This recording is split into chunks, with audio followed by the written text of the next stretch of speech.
Okay, welcome to another edition of the Edlow podcast. Subscribe. It's just me again. This is number 4. I like doing these. This has become a monthly ritual at the end of the month. This is actually going to be a pretty good when this one drops. I'm pretty excited. This is going to be a pretty special week of podcasts for me. Because I'm doing this one a little bit earlier. It will not be my last episode of the month because I will hit 75 episodes this month, and my 75th episode will be my daughter Piper, and she's just so excited to come on. That's a little bit of sarcasm. She's excited, but she's nervous. So and she just sometimes she just needs a little bit of warming up and loving encouragement. So, but she's excited. I told her that some of the topics that we talk about, and if anybody has questions for Piper, please send them my way. It definitely helps the kids when they know that they've got questions from listeners. And so, but then after that, I will be doing my 1 year anniversary episode, and I have an exciting if everything works out. I learned as a wrestling promoter, don't get your hopes up until it happens. And so I have it booked, I have it scheduled. I haven't recorded it yet, but it's coming in the next couple of days. And if it happens, it will be a really special episode for me and for who is a wrestling fan. I think this will be the biggest. I would say this is probably the biggest wrestling related podcast I will have done. And as far as 1 year, the fact that I've been able to do 75 episodes, I did not imagine that I would be doing it that much or that I would like it that much when I came up with the idea. I thought it would be just a pet project. I like talking to people. I'd be interviewing friends, and I've been very surprised at the quickness upon which this has kind of taken off, and the amount of guests that I have been able to convince to come on. And so, yeah, the first year culmination with this podcast just means a lot to me.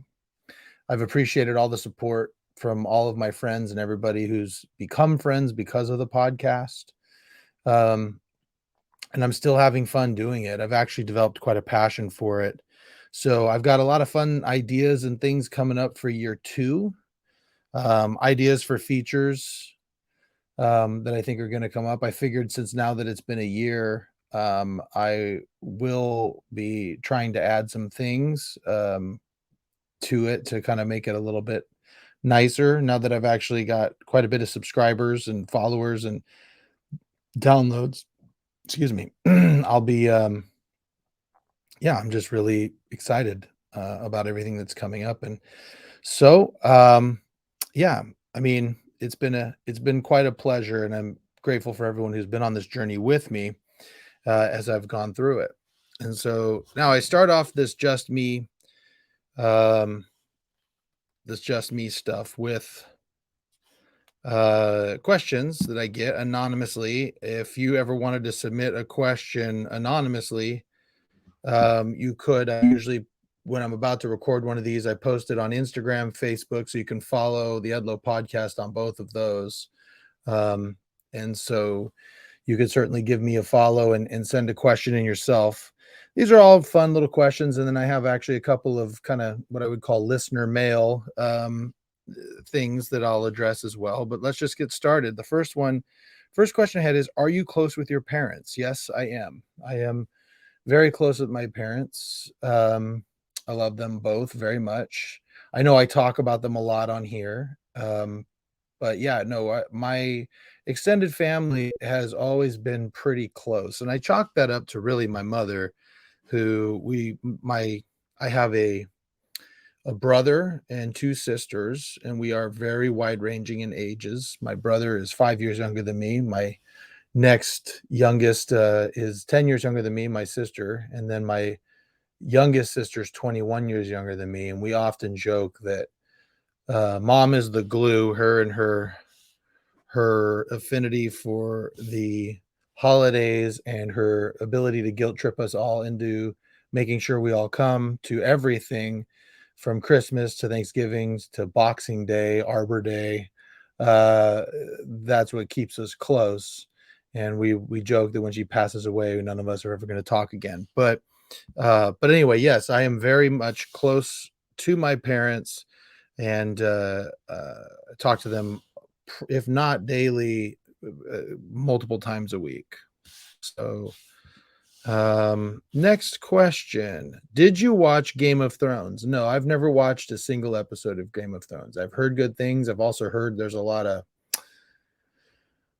like weird stuff in there. There's a lot of incest, not into that by a long shot. A lot of rape, not into that. So, I there, the violence I've heard of, and you know, that's something that I can get behind a little violence, but no, I've kind of missed it for that. But I've heard good things about it. I just at this point, I just don't see any point in engaging in it. And I also heard that the ending was like terrible.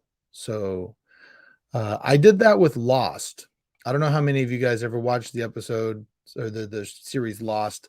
I was way into Lost, and then I felt like the ending was quite lackluster and felt almost gypped and sad that I watched the entire series. So I don't need another one of those. Okay, next. Do you have any cute friends for me? LMAO. All of my Assuming that you are talking about male friends, all of my male friends are either ugly or married or both. So I can't think of anybody. Oh, no, I have a buddy Tim. He's single. Beauty's in the eye of the beholder on that one. So you can always hit him up. And you know what? Actually, Michael Gregson, another good one. So shout out to Mike and Tim, old mission buddies. Hit them up on Instagram, hit them up on Facebook. They're there. So there you go. Okay. Yeah, shoot me a message. I'll introduce you. Anyway, okay. Any pets? Yes, I have a dog, Buddy. He is the bane of my existence. I purchased him on Christmas in 2017 because I just saw all those videos of little kids opening up a dog on Christmas, and I was like, "Oh, this would be really great," not anticipating that that also meant about 10 years of pain and heartache and not being able to go anywhere without figuring out what someone's gonna do with my dog. But the kids love him. I can't get rid of him now. He's here, and that's that. So, yes, there is the pet. The last pet I will ever purchase for my children, and they know that. How many stuffed animals do you own? Like infinity. My kids have my girls have a bunch of them. My daughter Lexi's really into Stitch, so she's got a bunch of Stitch, and she's also into what are they? Sloths. She's into sloths too. She's got a bunch of stuffed sloths and Stitches and all sorts of things. So I don't know. I have so many I have so many toys and things that never get touched. It really does drive me nuts. Anyway, yeah, so there we go. There's that. Favorite food. I am no respecter of I eat it all. I like it all. I would probably say Mexican food.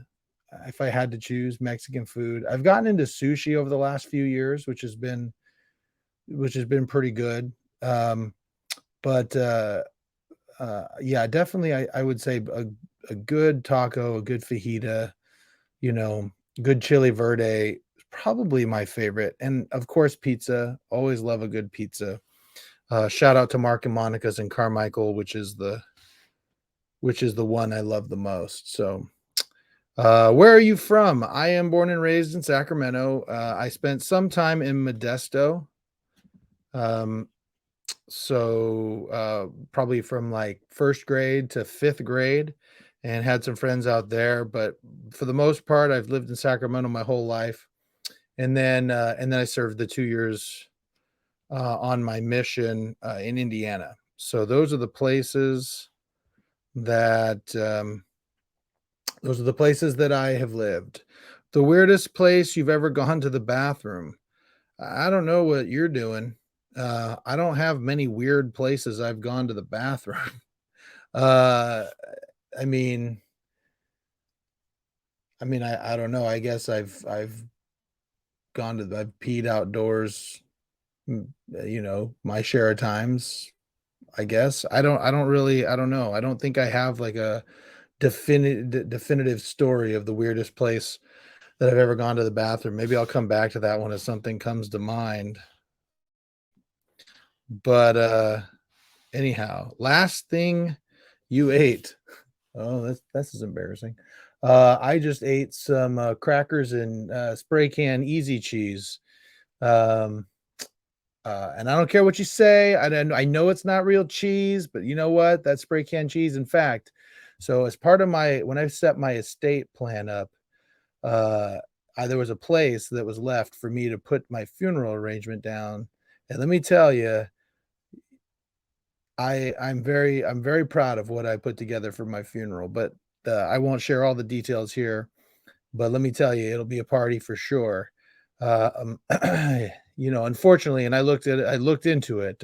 Viking funerals are illegal, so that won't be a part. I put it in there if we could figure out a way to have that happen. That is what I want my kids to do. If I could just have them send me off somewhere into the water while they're shooting flaming arrows at me, that would be fantastic. Otherwise, I got a bunch of other stuff. But one of the things I specifically said needs to be in the luncheon food is spray can easy cheese with salami and crackers. So you're welcome. Reese's eggs are there too. So you're welcome, people who attend my funeral. Uh, you know, there you go. Now, next, let's see your celebrity crush. Okay, so if we're talking about currently, I have to go with Gal Gadot. Um, I just love Wonder Woman, and I just think Israeli military. And she's gorgeous, and she's just seems super impressive and has really great values. So that would be kind of like my go-to. However, as a kid, I had a crush. Well, it depends on what time frame, but in my younger years, I had a crush on Whitney Houston, and then I had a crush on. For a while, I had a strange crush on Alanis Morissette. Um, I don't know. Looking back, I'm not quite sure why. Um, and then I was into Jamie Presley for a while. If you know her, she was the wife or the ex-wife of Earl on My Name Is Earl. That's the most famous thing she's been in. So, but anyway, those are my celebrity crushes that I can think of off the bat. Is everything okay? I'm worried about you. Well, thank you. Yeah, I mean things are always in flux. There's always, I'm sure everybody can relate. For some reason, not everything always is going well at the same time, but there's always things that are going on in my life that are going really, really well. And then there are always some things that aren't. And I don't always share those things with everybody. I keep those private for purposes of just, I don't need everything that goes on. I share quite a bit, but I don't need everything that goes on in our lives to be out in the virtual world, in the internet. I don't need to send all those vibes out there. But yeah, things are waxing and waning. I think I can see a light to the end of the tunnel. So some of the things that have been struggles for the last few years, and I'm grateful for that.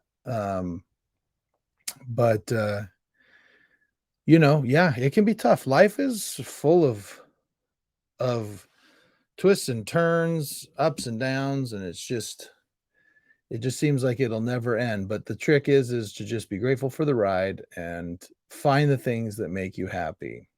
Um, Now, as there's things that make me happy, here's a good question.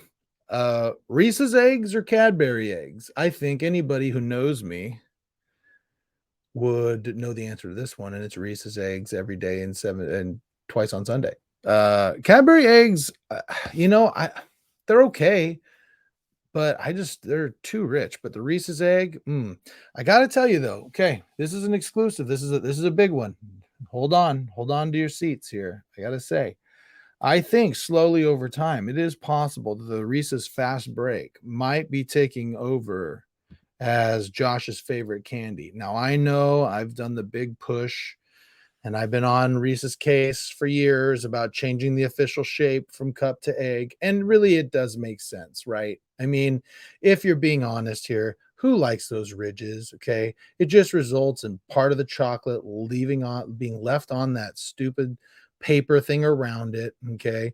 And if it melts, good luck even trying to salvage a melted Reese's egg that's been in the car too long in the summer. You know what I mean? Like even throwing it into the freezer isn't gonna save that sucker, but a Reese's egg, it is the perfect shape.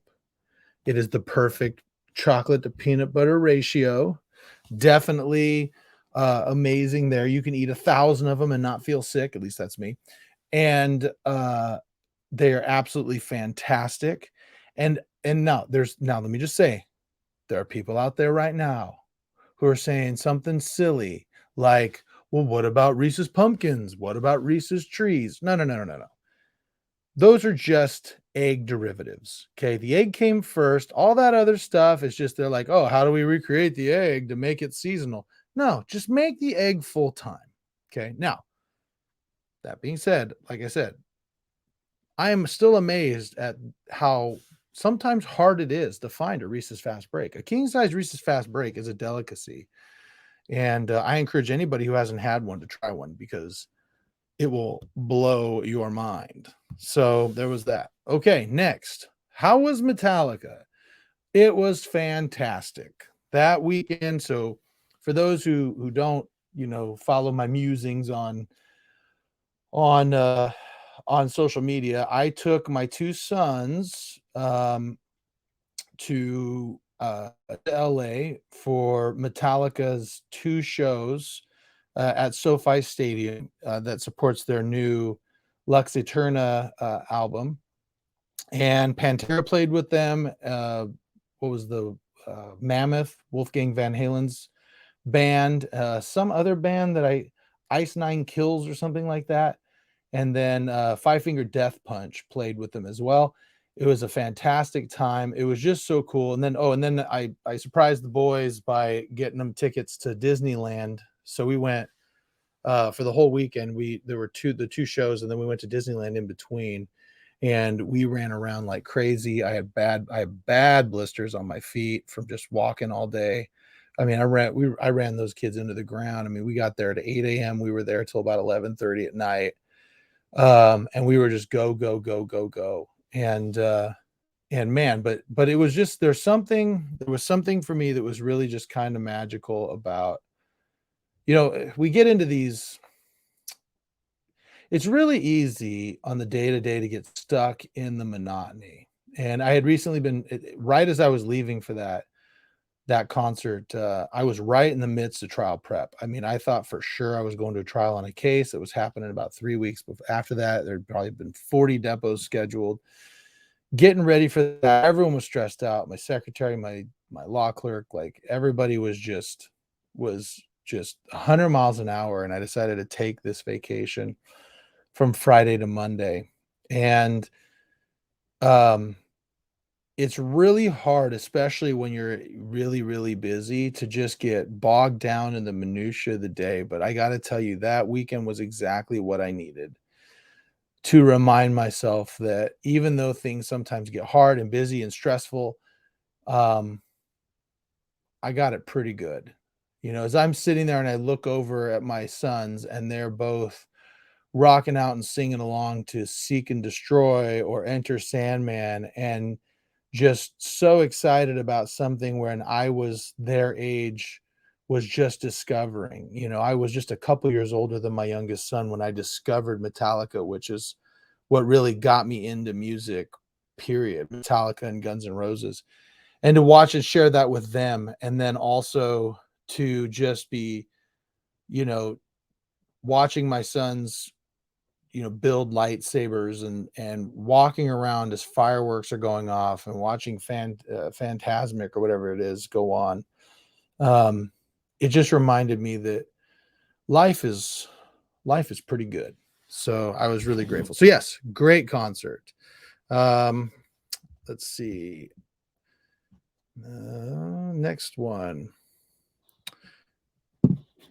What is the worst gift you ever received and what did you do about it? Uh okay. I'm not going to share that story. No, I will share this story from childhood. So, now this is nobody's fault, okay? I just want to point that out. So, when I was a kid, this movie came out and anybody who's my age is going to know where I'm going with this. When I can't remember exactly how old I was, but as a kid, there's a movie that came out called The Wizard with Fred Savage. And anybody who had a Nintendo was way into this movie. And we went to the movie. I saw it in the theater. And just like everybody else, there were two things that were like basically a giant Nintendo ad that were coming out soon. And it was Super Mario Brothers 3, which in my mind is the best Mario Brothers ever.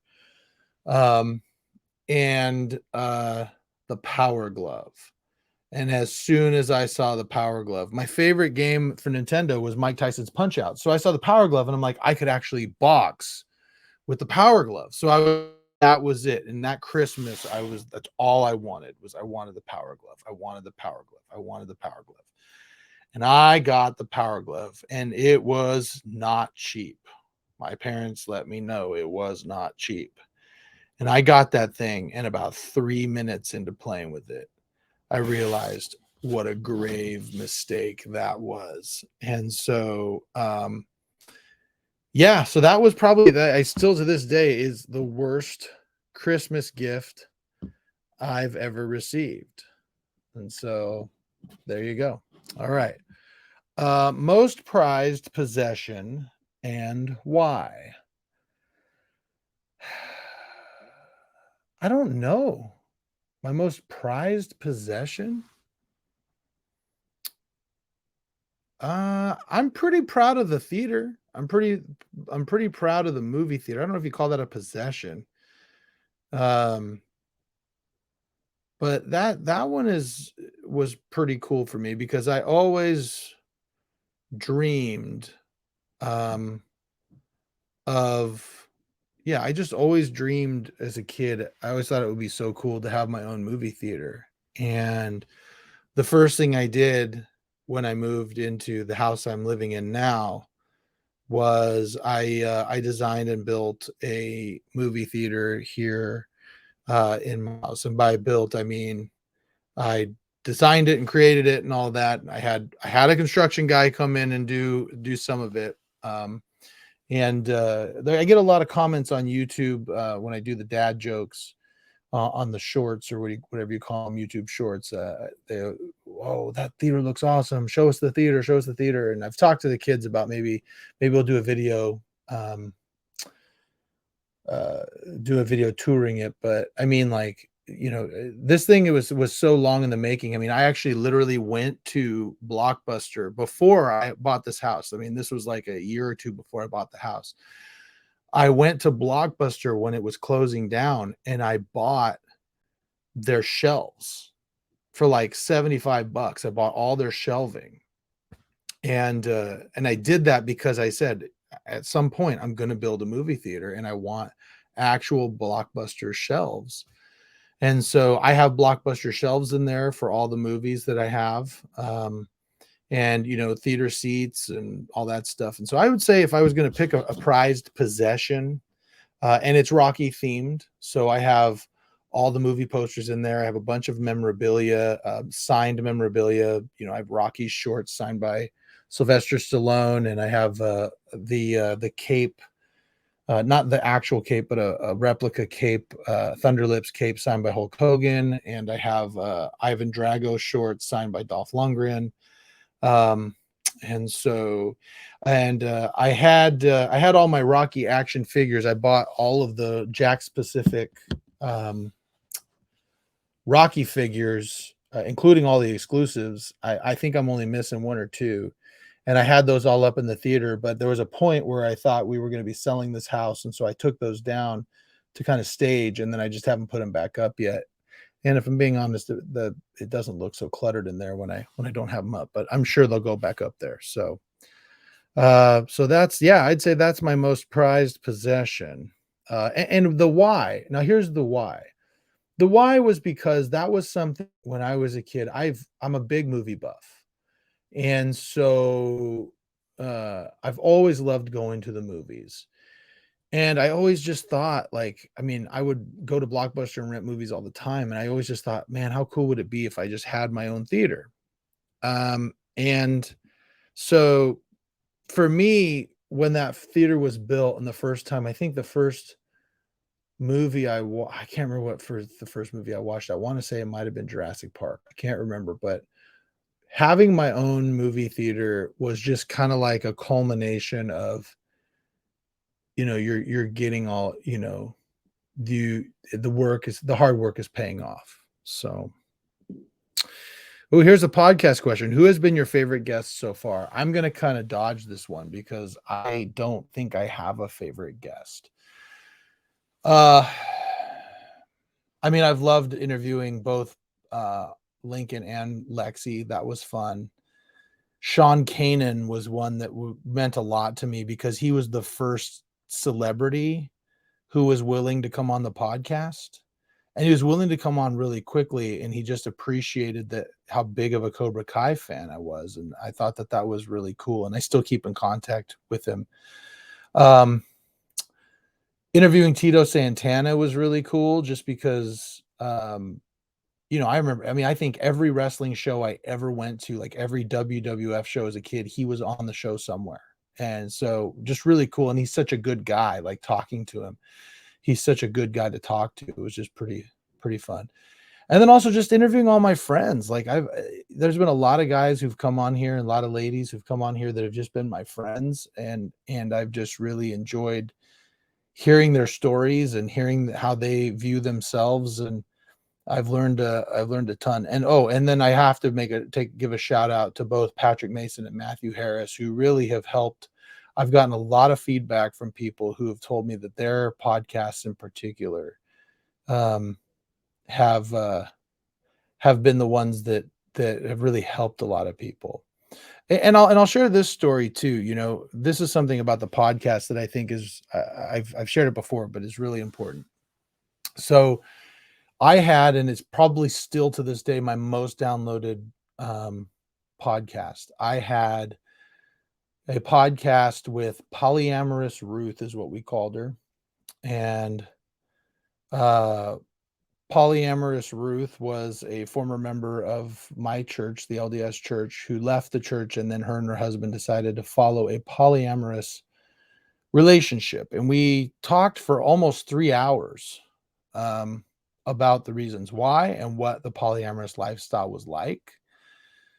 Um, and the thing that I'll never forget was, I think about a week after I posted it, because she came on anonymously. We didn't show her face or anything. Her sister messaged me, and her sister said, "Hey, that's my sister." And I go, "I can't tell you who it is." And she said, "Well, I know that that's my sister." And she was a little upset. She didn't feel like Ruth had been as honest with, or didn't feel like her perception was accurate when it came to their childhood and the things that she heard about the church. And after a conversation with her, I said to her, I go, "Listen, here's what I'll tell you. Yeah, I'm sure the polyamorous stuff is surprising to you, but I'll tell you that the church stuff that I'm hearing, the stuff of the reasons why they left, this is how they felt. I've heard that a number of times before, and perhaps instead of looking at it with a critical eye, if you listen to what she has to say with an eye of trying to understand maybe you'll learn a little bit of something about your sister. And here's what was really interesting.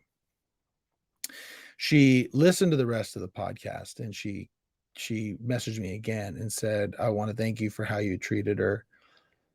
I did learn something and um I've called my sister and I've set up an appointment. We have been estranged for a while and I never really understood why and I think I know why now and I'm going to hopefully be able to rekindle that relationship."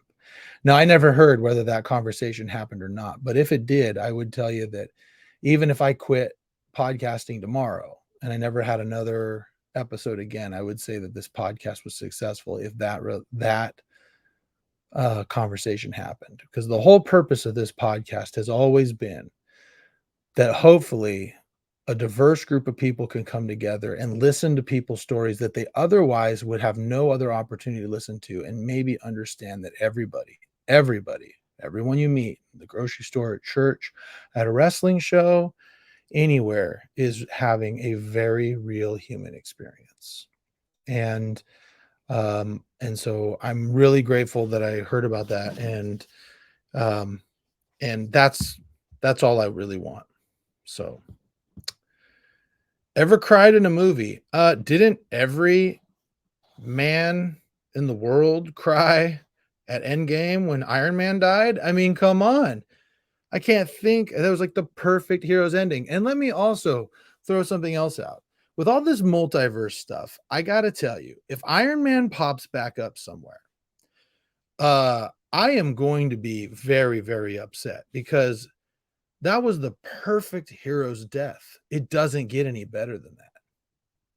Right? It doesn't get any better than that. So if they bring him back, it cheapens that death. I mean, they can bring anybody else they want to back, anybody, but you gotta leave Iron Man where he's at. So, all right, is there any 80s movie remakes or sequel that you enjoyed? And is there any you'd want to see? So I mean, the only thing that I could think of something that like a remake or a sequel that I really really enjoyed was I love the Cobra Kai series. It's been really really good. But other than that, there's nothing that really stands out as like an 80s remake or an 80s sequel that I'm like, wow, I'm really really glad they did that, or I think it's better than the original. I can't think of any. Um, but there's a couple of movies that I've said in the past that if they remade them, I would be really excited about and intrigued. The first one would be I'd like to see a remake with CGI of The Neverending Story. I think that that would be really cool. I'm so impressed with what they were able to do with the special effects back in the 80s when they came out with that, but I would really like to see um something with updated special effects of that movie. The other one that I think could really be cool if I think The Rock should do it, and that is The Running Man. If anyone ever saw Arnold Schwarzenegger's Running Man, the concept of that movie was so awesome. And I think that they could do that again. Like I said, I think The Rock should do it. Um, and I think that'd be a fun one. So there you go. There's that question. Let's see what we got next.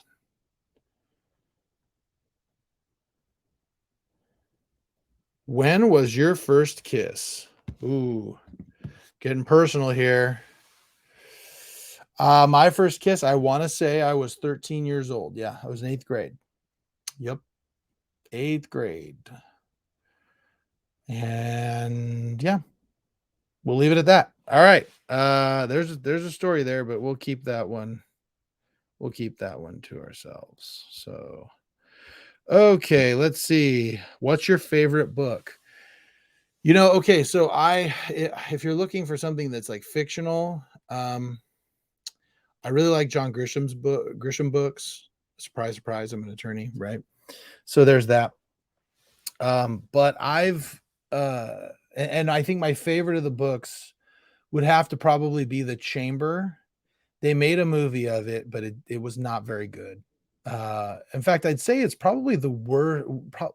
Is it the worst? It might be the worst, like John Grisham adaptation movie of all of them. Um, which is really unfortunate because it was an interesting book. A Time to Kill was also really good, and the movie adaptation was good as well. But other than that, there's a book that I like Can't Hurt Me, which is a great kind of motivational book from David Goggins. Now, for all of you guys out there who are maybe religious, members of the church, there is a lot of cussing in the book, a lot of cussing in the book. But David Goggins is just his views on mindset really helped me through a pretty difficult time, and also got me into shape. So, okay, when are you going to invite Alexis Derevko over for breakfast? So this is actually funny, because I did get a message that wasn't like anonymous, that someone asked me what happened to the like, why have you not done breakfast? Because we haven't done them in a while. First, so I'll answer both those questions at the same time. So we were doing breakfasts last year because we didn't church till 1, and then church changed this year to 10 a.m. So, and my kids a little bit older now, and so weekends don't necessarily have as a bedtime that's 8 or 9 o'clock anymore, and then like Austin and Piper are going to church dances. So mornings, like early mornings, are real tough for everybody. So we started trying to do brunch, and that worked for a little while. But then we like I had after church meetings and everything, and we kind of have gotten out of the habit. And it's interesting you bring this up because Lexi just recently asked me, she's like, we haven't done brunches for a while and I kind of miss it. I'd like to do it. So we may be bringing that back. But why do we not invite Alexis Derevko over? Really, at this point, it's actually just because it's funnier that we haven't invited him. Excuse me. It's just one of those things. And by the way, there's some people ahead of you that they get the invite first, but I'm sure we'll have him over one time. But as right now, though, I've told the kids and we all agree it's just kind of funny that he's not invited. So there's that. Um, why don't you have the incomparable Alexis Derevko again? He was so entertaining the first time. Oh, Derevko. I'm sure he'll be a guest on the podcast again. I got to tell you though, that's the thing that I really love is that that's how this podcast started. And that was another question someone actually asked me like an anonymous message, another anonymous.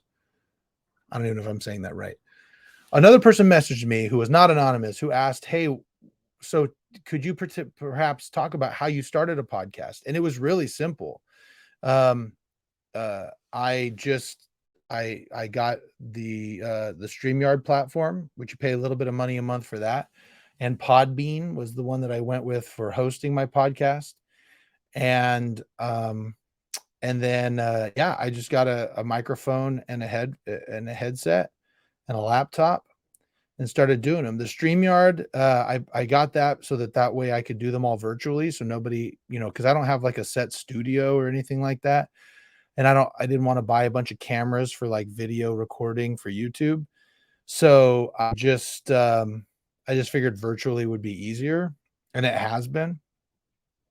Um, but as far as starting a podcast, there's not a lot you need. I mean, you can just get guests and start asking questions. If you have a theme, you can think about a theme. I don't have one, obviously. My theme is human interests, and I'm the human and I'm interested. So yeah, that's how it all started. And if you have questions about you want to start a podcast, I mean, I'm not a super expert, but I've been able to make it pretty successful. The one thing I would also tell podcasters out there who are thinking about starting their own, and that is there's a couple of things that are the most important. Number one, consistency. You have to consistently put out content. And then the other thing is understand that it is a lot of work. It is a lot of work. It's not just hit and record and doing interviews. There's a lot that goes into it, from creating reels to put on social media, to promoting it, to getting the guests on, to making sure you don't have connectivity issues, which comes up, can come up a lot more than you want. Then editing, if you do editing. I try not to do any editing, but sometimes I have to. Um, and then just scheduling when you put them on, when you don't. Maybe you have one that you don't want to put on. I mean, I've had a couple of them that I've interviewed that I've gone, this is pretty worthless. You know what I mean? And um, so yeah, there's a lot that goes into it. And it's the growth is incredibly slow. I put every month what the growth has been on the podcast. And I think with the exception of a couple of months, I've had growth every month.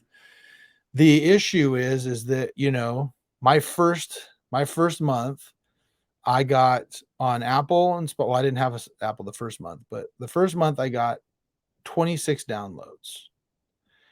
And then the next month I got 80 downloads. So yeah, like I got, what would that be? I mean, 200% or something like that increase, but it's still 86 downloads. So it's like when you say something like, you know, yeah, I'm growing 50% a month. Well, sure, okay, but if you have 100 downloads one month, the next month you have 150. So understand that it is a slow process of getting up there. And I've increased significantly, especially, I mean, the last 3 or 4 months has been overwhelming growth.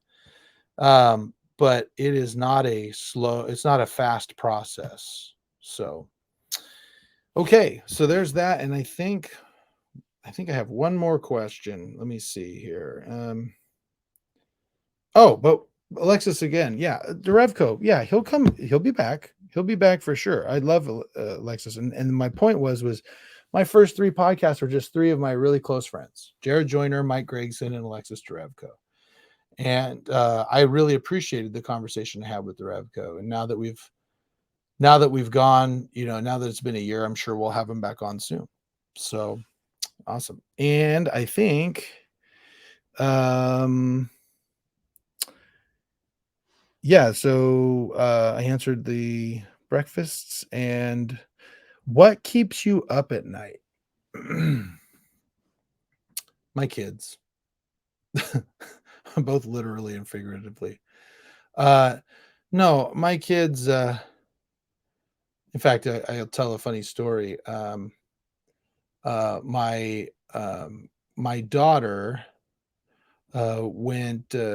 She went to a dance not too long ago at Sunsplash, I think it was, or something like that. And she was there. I dropped her off at the dance, and so in dropping her off, she was going to get a ride home with a friend.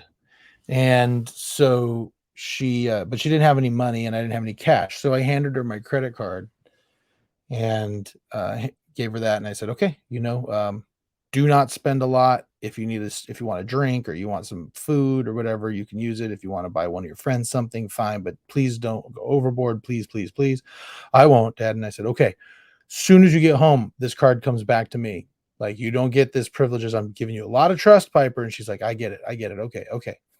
So of course, like, I'm waiting for her to get home. And of course I fall asleep because I'm old and that's what I do. And so I'm asleep, she's supposed to be home at like 11. I fall asleep probably like 10:40. And then all of a sudden, as I'm like right in the middle of a REM cycle or something, she just comes screaming, Dad, ah, and she goes, here's your card. It's like, you little jerk. Uh so anyway, but yeah, I mean, but more seriously, I my kids, just, are they going to be okay? Are they am I doing the right things by them? Are the choices that I'm making as a parent helping their development, hurting their development? Am I causing them? Are they going to need therapy later because of anything I did? You know, is there? Am I handling these situations that come up? Am I handling their trauma that they deal with from other sources? Do I? Am I being empathetic enough? Am I towing the line between empathy and reminding them that sometimes you just got to pull through even when you're sad? Am I doing that right?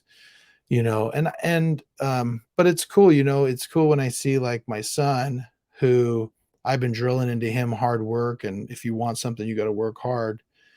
I got to hand it to him. Like, he's got basketball tryouts coming up, and that kid's been getting up at 4 in the morning, 5 in the morning, and going and shooting hoops and running and lifting weights before school. I mean, and when you see that kind of development, which I did not have when I was 16 years old, it makes you feel like maybe you're doing something right. So, but that's anyway, that is probably that's probably the thing is, are my kids going to be okay? Cuz and I sometimes wonder if maybe I'm almost too much. Because sometimes I think maybe I put so far ahead that it might even be to my own detriment. Um, but uh, but I don't think so. They're just they're great, and I want to make sure that they have it a little bit better than I did. So, not that I had it bad. Anyhow, questions. I have a couple of things I want to address here next. These are just kind of longer form. I kind of define these as listener mail. Um, Josh, enjoying the podcast. I heard your thoughts on a podcast about personal injury law and car accidents, but perhaps you can share whether you would recommend being. That's a typo.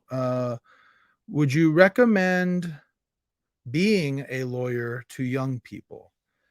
I have a daughter who is interested in becoming a lawyer, so I'm asking this with her in mind. Well, yes, I would. I very much enjoy my job as a lawyer. I do. But I also understand it is not for everybody. You have to have a very specific personality. At least now, I can't really comment too much about different areas of law. There's a lot you can do with a law degree. Um, for what I do as a trial attorney, as a litigator, particularly in the personal injury realm, you got to have a very specific personality to be successful and to do it well. Lots of people do it, and lots of people do it okay. But to do it well, if you want to thrive, you have to be very much a risk taker. You have to very much have an A type personality. You have to not be afraid of conflict. You and you have to be willing to work really, really hard. Now, there are other types of areas of law that are very much different. Like, for example, I have a couple of friends in estate planning that doesn't seem to be as um, intense. I have a couple of friends who work for the state, and it doesn't seem like that's too intense. Um, so it very much depends. But I would say yes, generally, like being a lawyer has very much blessed my life, even in the idea in the thoughts of critical thinking and being able to reason things out and be able to articulate a position in a um, in a very coherent and effective way. Um, I think that there's benefit to that. Um, but that also being said, there are some things about being a lawyer that are really tough. Like, for example, it is a lot of hours. I'm not going to pull any punches. Other than dentists, there's no lawyers have the second highest rate of depression, alcoholism, drug abuse, suicide rate, behind dentists. Now, I don't know what's going on with dentists, but so there's something to be said about that. Now, like I said, I very much enjoy what I do. I have a good time. I don't feel like I'm going to work at all when I'm at work. I really enjoy it. I love the strategy. I love helping people. I love fighting for my clients. But yeah, it's a grind, and getting through law school is really, really, really tough. So ultimately, the advice I give, I have a lot of people who call me when they're, for this exact reason, like someone's thinking about going to law school and wanted to pick my brain about whether it was worth it or not. What I would tell you is if you're looking for something to make a lot of money, there's lots of things you can do. There's lots of things you can do to make money. If you are looking, but if you want to specifically uh, be an attorney, if you're passionate about the law, if you're passionate about helping people, if you're passionate about fighting for something, um, then it is for you, and it can be rewarding. So you're always welcome if you or your daughter want to uh, give me a call or talk to me about it. I don't know if she had a um, particularly certain type of law in mind, but I'm happy to talk to you or her. And if it's something different than what I do, I have friends in all sorts of different areas of law, and I can point her in the right direction. So good luck with that. All right, here's the next one. So Josh, it says, Josh, you recently did a podcast where you said that you have had hardships and difficulties, but you've been able to pull through despite it. I have to tell you, I get really frustrated when I hear that. I currently live in Central California. My wife and I both work. We have one car between us. I'd love to go to school, but transportation issues make it difficult. I tried to use grants, but I messed up when I was young when using some grants before, and they won't give me anymore. So, what am I supposed to do? I'd love to have a great life. I'd love to have lots of money, but I can't get there. And it makes me really frustrated when someone like you, when filming himself telling jokes to his kids while they play games in their private movie theater, tells me how I just have to work hard or grind and I'll get there. I've been grinding, but I get nowhere.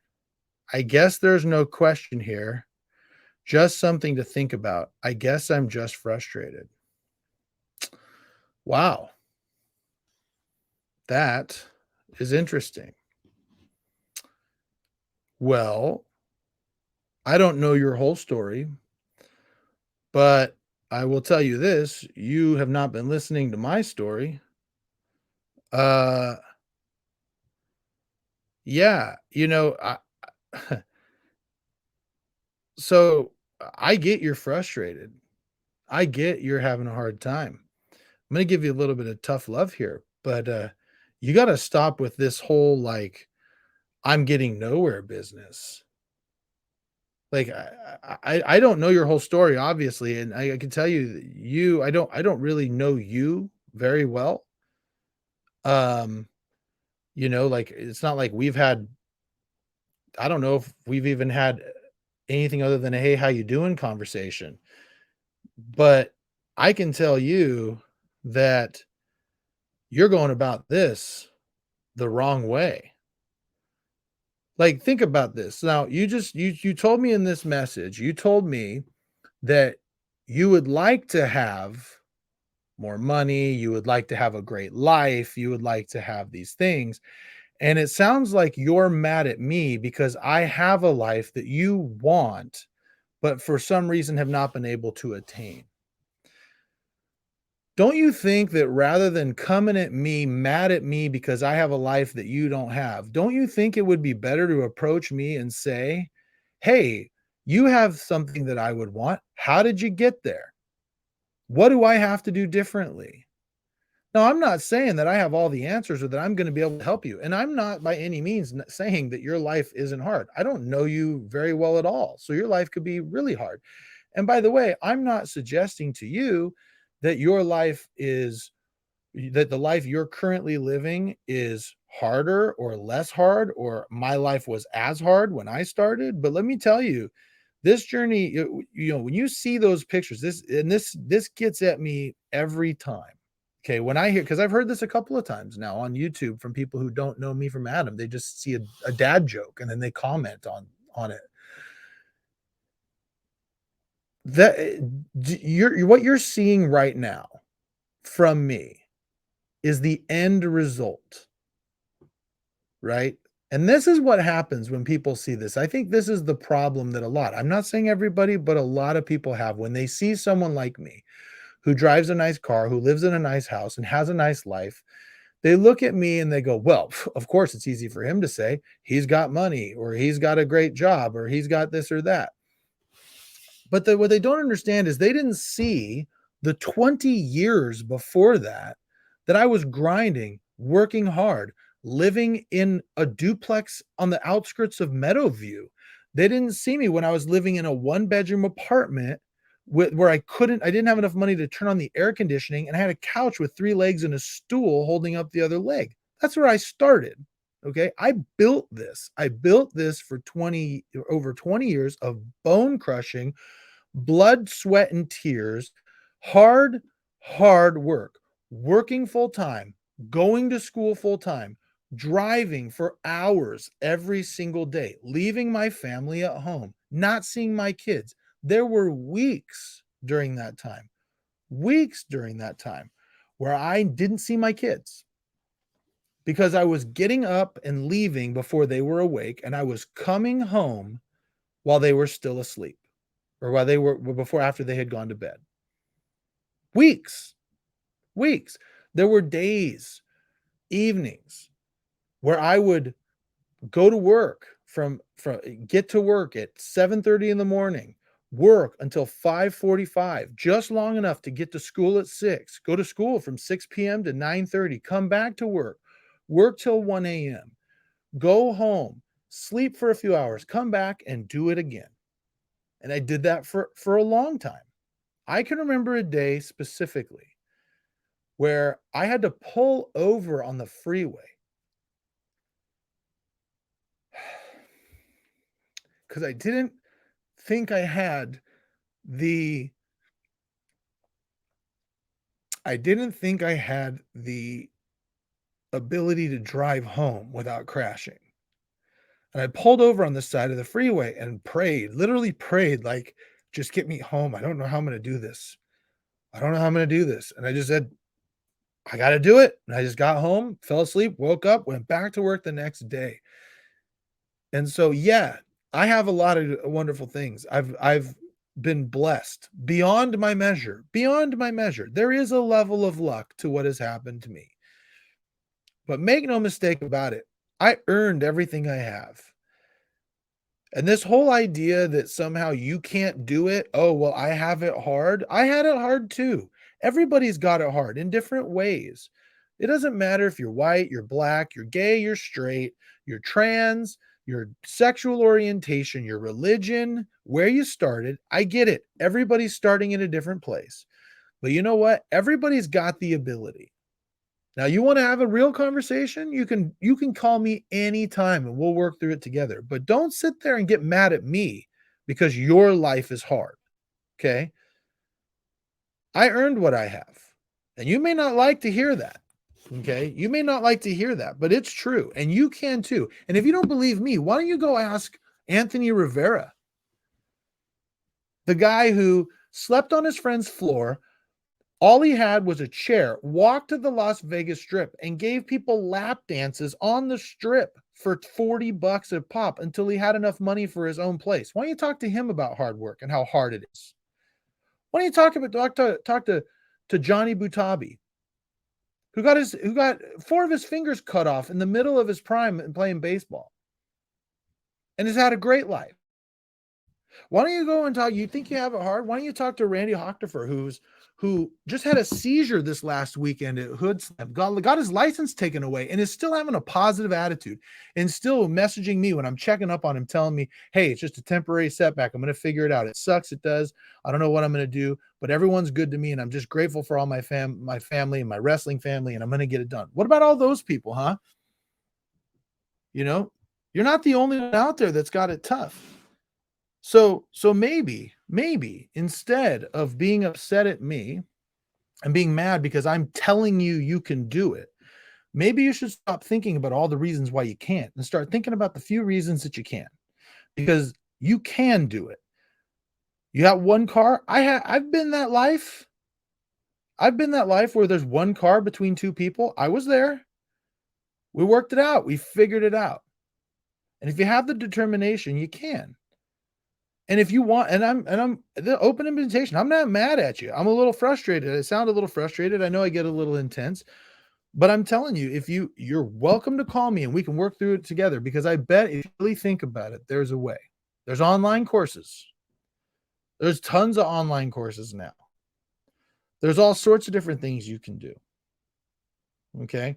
So, uh, you know, I don't really know what else to tell you other than to tell you that you may not like to hear that the success comes from working hard and grinding, but that is the truth. I'm no I'm I I'm gonna be a little I'm gonna try to be a little vulnerable here and tell you something. Uh I'm nothing special. I have no special skills. I've uh I've had IQ taken. It's not, you know, high up there. I was never a great student. I was never picked first for anything. Anything. But I made a great life and have overachieved using skills that literally everybody can possess: hard work, dedication, determination. That's it. And sometimes it's those moments when nobody's watching and nobody believes, and you're the only one there, and everyone would understand and pat you on the back and say, "We get it. We would have quit." Those moments when you could quit and everybody would get it, but you don't do it. You keep going. Those are the moments that can make up the difference between success and failure. So you got it tough, you got it hard, life is kicking you when you're down, dig deep and move forward. I believe in you. And I hope you understand, coming from a place of love. Whoever's listening and you're butthurt, you're mad, upset because I'm saying, oh, all you got to do is work hard and you'll get there. And you're like, I can't do it. This comes from a place of love. I believe you can, even if you don't. So that's it. That's the last question of the month. Thanks to everybody who has. Sorry if I got a little intense. We got a lot of fun stuff coming up. Really appreciate everyone who's followed. Subscribe. Um, really excited to have Piper on here.